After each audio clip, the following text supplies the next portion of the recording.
Hey, le 19-20, hein, le code QR est encore là. Ben, imagine-toi donc, on en revient tout encore. Ben oui!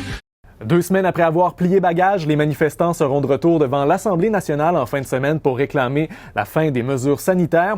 Alors que les organisateurs prévoient un Woodstock de la liberté, la Ville de Québec se prépare pour éviter les débordements. C'est pas parce que ça a bien été que notre travail consiste à être suffisant et à se dire on a juste à répéter les mêmes choses. Alors que des milliers de manifestants étaient présents, le rassemblement du 5 février s'est déroulé dans l'ordre et le respect. L'encadrement des convois dès leur arrivée à Québec avait facilité la sécurité des participants et des citoyens. Malgré tout, les policiers du SPVQ avaient procédé à 3 arrestations et au remorquage d'un véhicule, en plus de distribuer quelques 170 constats d'infraction.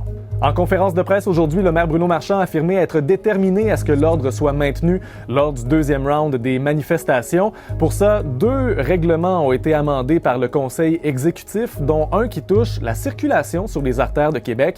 Les policiers auront plus de facilité à bloquer les rues au besoin.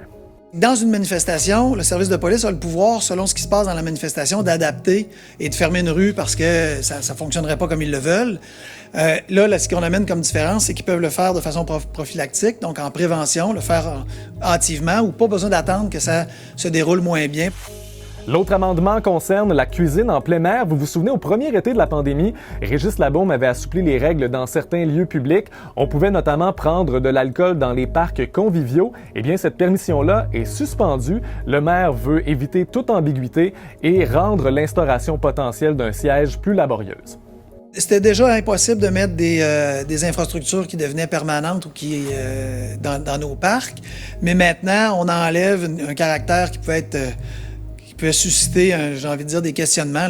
C'est pas possible de le faire, même si c'est pas dans une perspective de rester là à demeure. Donc, on ne devrait pas voir de bain tourbillon devant l'Assemblée nationale en fin de semaine. Nos journalistes seront évidemment sur le terrain pour suivre les événements. Pour d'autres nouvelles, consultez l'appli Info de Radio-Canada.